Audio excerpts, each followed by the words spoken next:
I've been pretty open on this channel that I enjoy the true crime genre, so it should come as no surprise that I've been following a recent story about an Austrian man who has been found guilty of gross negligent manslaughter after leaving his girlfriend on an Alpine mountain in bad weather where she died.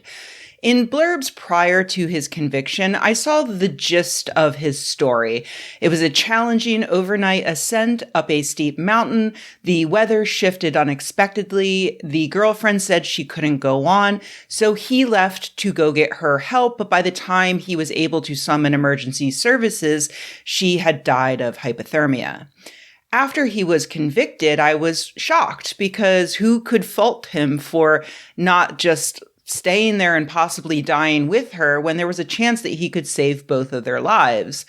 And so I decided to dig into the details. And dear Lord, did it send me down a rabbit hole that led quite unexpectedly to some thoughts on misogyny and patriarchy and gender relations. So let's get into it. I was so surprised by the conviction because these initial blurbs left out some key details, which I'm going to go through now. This is all based on court testimony as translated by others. I found this article by Owen Clark for Climbing magazine particularly helpful. In January, 36-year-old Thomas Plamberger invited his girlfriend, 33-year-old Kirsten Guttner, to ascend the tallest mountain in Austria, the Grossglockner, at a height of nearly 12,500 feet or just under 4,000 meters. It was obviously wintertime, which meant severe cold and snow and ice, but Plamberger had completed this ascent more than a dozen times, according to his court testimony, and he said that he believed Guttner had the necessary experience to do this with him. They began at 6:45 a.m., which in general is considered a bit late in the day to start a climb this arduous, and they decided to go up the more challenging southwest ridge of the peak with the plan to then descend down the easier side, which also featured a mountain hut just past the peak in case of emergencies. Guttner, the less experienced of the two by far, was wearing snowboarding boots that are not generally suitable for these conditions because she hoped to use what's known as a split board in order to descend. By 1:30 p.m., they reached what's known in English as the breakfast spot, a resting point about 11,600 feet or 3,550 meters that is considered a crucial turnaround spot because it marks the beginning of the most difficult section of the climb. For that reason, there's a warning sign posted that tells climbers, if it took you more than 3 hours to get here, turn back. Your life depends on it. Expect major difficulties from here on. Again, it took them nearly 7 hours to get there, but they decided to go ahead and continue. Plamberger says that they still felt fine. 4 hours later, around 5:30 p.m., cell phone records reveal that Guttner dialed the number 149. That is not a working number, but it is very close to 140, the number for emergency services in Austria. At 6:07 p.m., a text was sent from her phone to her mother stating, "We're down." The next update we get from Plamberger is at 10:30 p.m. when they still had not reached the peak. The winds had picked up to 45 miles or 72 kilometers per hour, and the temperature with wind chill was -4 Fahrenheit or -20 Celsius.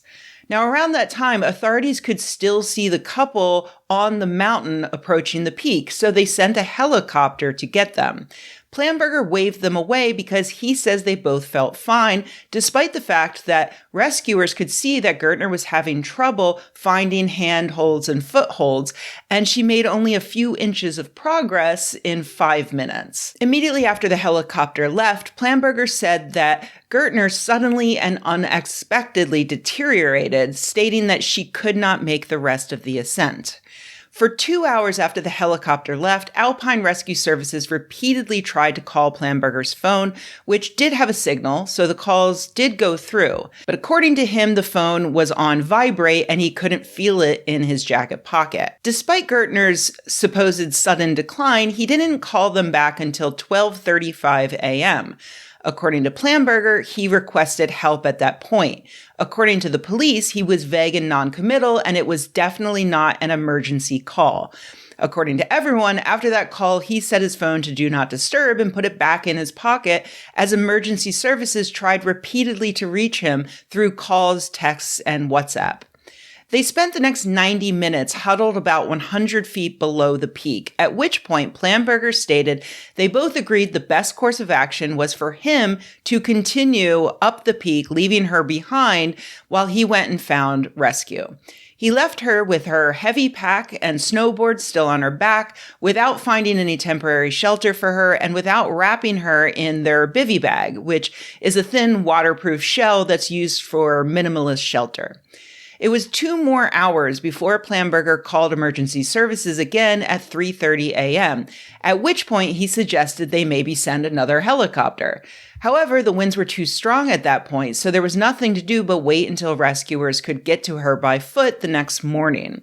Planberger told them that he left her on flat terrain just below the summit. However, the rescuers found that in fact she had been left dangling from a rope 50 meters or 160 feet below the summit. In the end, the judge in this case, who was also a climber, convicted Planberger of gross negligence, not necessarily for leaving Gertner behind, but for a series of mistakes that added up to this fatality. He should not have waved off the helicopter. He should have checked his phone. He should have called emergency services back. He should have wrapped her in the bivvy and removed her pack before leaving, and on and on. And here's where I get to the reason why I think this story has particularly horrified outdoors women. The judge found that while Planberger was an experienced and competent solo climber, he was not prepared to lead an ascent like this. You are an excellent mountaineer, the judge told Planberger, but you are also someone who struggles to switch from your own abilities to the abilities of others and react accordingly. And this is where I tell you a final reveal from the trial, which the judge did not consider when rendering his verdict. An ex-girlfriend of Planberger's testified that in 2023, he did the exact same thing to her on the exact same mountain peak. Now, when I first heard that, I have to admit my true crime brain thought, oh my God, he tried to kill them both. But listen to what the ex had to say.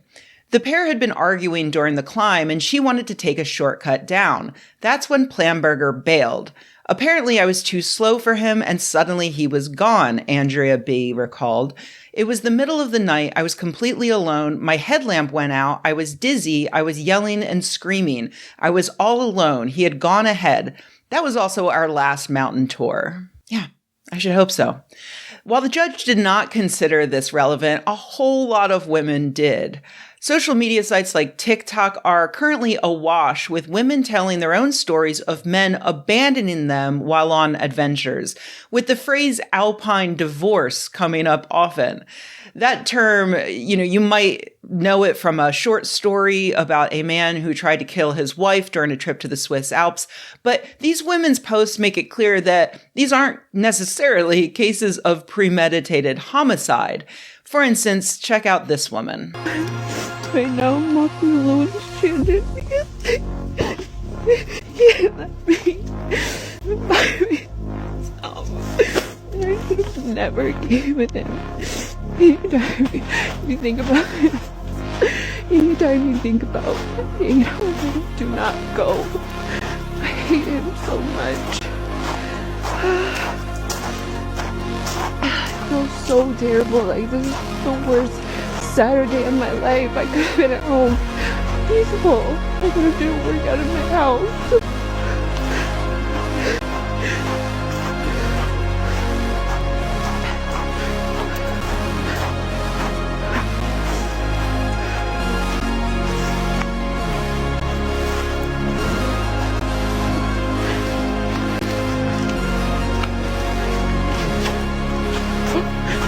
And she later posted this video. I'm gonna stay and hang with the boys.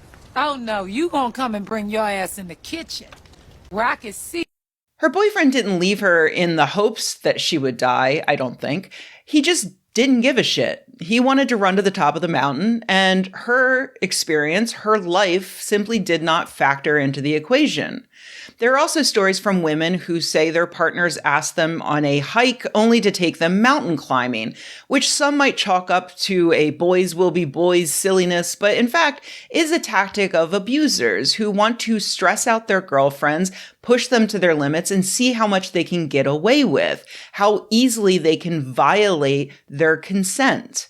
And then there's this woman who said she hiked up a mountain with a male friend who abandoned her after she rejected his sexual advances. And now we have Thomas Plamberger, someone who clearly does not possess the emotional regulation to help a partner through a difficult hike. The judge said he struggles to switch from his own abilities to the abilities of others. But to be clear, the actual problem, in my opinion, is that he just doesn't view his female partners as fully human or worth considering. Their inability to keep up with him makes him angry, and so he punishes them by abandoning them in dangerous conditions.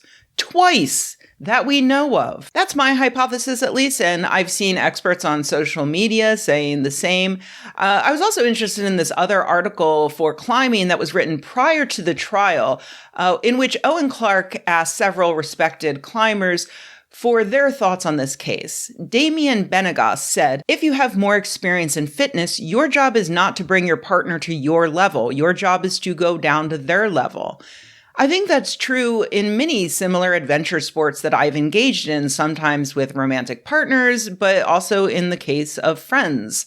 When I take my inexperienced friends or partners hiking or surfing or cycling, I check in with them frequently. I give them ample opportunity to bail without guilt or shame. I pack extra water and snacks.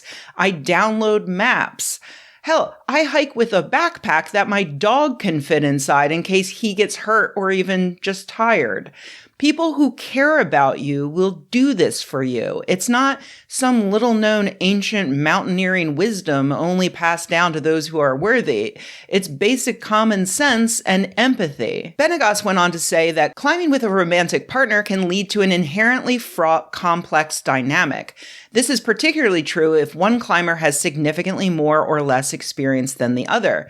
I don't know what the relationship was like outside of this climb, he said, but when you have male-female relationships climbing together, we see a lot of things go wrong. One party may be eager to please, another eager to impress, and at the end of the day, no one is thinking rationally. Another expert added that although it seems likely Gertner was the less experienced of the two, reminder this was prior to the trial, she may have been able to save herself if she'd put her foot down. Presumably, she could have flagged down the police helicopter herself when it came to check on them, or she could have called for help using her own phone. But instead, she seemed to have trusted Plamberger to make smart decisions until it was too late. You need to always listen to the voice you have in your head. As soon as you have doubts, express them. The mountains will always be there. And that's unfortunately where I have to point out that these culturally gendered stereotypes go both ways. Yes, a more experienced man in a relationship may be more likely to get fed up, to want to show off, to test boundaries, to want to punish or nag his girlfriend. At the same time, a less experienced woman in a relationship may be more likely to go along to get along, to not want to make a big fuss, to place unearned trust in her partner, to not want to disappoint him. Every more quiet, submissive person, regardless of gender, who's watching this video, you need to understand that ultimately you are your best advocate. Do not put up with partners who test you, who violate your boundaries, or who treat you as a lesser being. If you click on the comment, I've already done 2 videos on this, but she now posted a follow-up explaining, or rather excusing, what happened to her. There were definitely some mistakes made in terms of safety. She minimizes the issue, saying that mistakes were made in terms of safety. The way we phrase things matters. She chooses the passive tense. It shifts the focus away from the person who made those quote-unquote mistakes, which is him. She does this to avoid having to point out the obvious. There were no mistakes made. He endangered her on purpose, but we'll get to that. She excused him putting her at risk because he said that he overestimated her ability. Notice how, while she's anxious not to blame him, he had no trouble blaming her by going, well, I thought you were pathetic, and I thought you could handle it, guess not. Watch out for men like this using obliviousness, weaponized incompetence, and blame shifting when they get called out for their behavior. It happens like clockwork. This all reminded me of this video I saw just a few months ago. Check it out. I just left a first date that I was really looking forward to in under 2 minutes because I was told that it was a surprise tour, something comfortable. I said, comfortable? He said, yeah, act like it is a lounge day at home. So I throw on some sweatpants, an NBC sweatshirt, some tennis shoes, my hair in a bun, no jewelry, no nothing. Why does this man try to walk me into a fine dining restaurant? I immediately know. I turned around and walked out. As soon as you meet me, you want to level the playing field by humbling and or embarrassing me, by bringing me out to a place where you know that I am underdressed. Absolutely not. So I went and got myself some fast food, sitting in the car. Old me would have tried to figure out why I would have messaged him. I would have been like, how could you embarrass me like that? Now, immediately blocked. You showed me who you were. You don't have to show me twice. You will never, ever have the opportunity to try to humble me again. That is absolutely the correct energy. That man wanted to humiliate her on their first date, and she stood up for herself. Had she gone along with it just to not make a scene or not seem like a humorless bitch, I guarantee you that he would not stop there.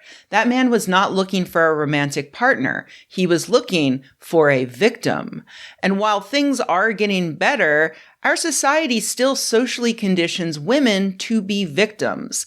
It's incredibly difficult to fight against this narrative, but these stories show just how important it is. We can't protect ourselves against every form of male violence, but there are small ways that we can hone our judgment, stand up for ourselves, and sometimes avoid climbing that mountain in the first place.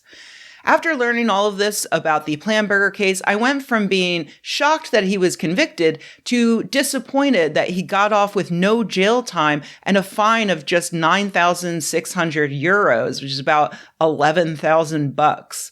I can only hope that enough women around the world hear about these details so that that man never has the chance to get angry and abandon a woman in the Alps for a third time. Stay safe out there.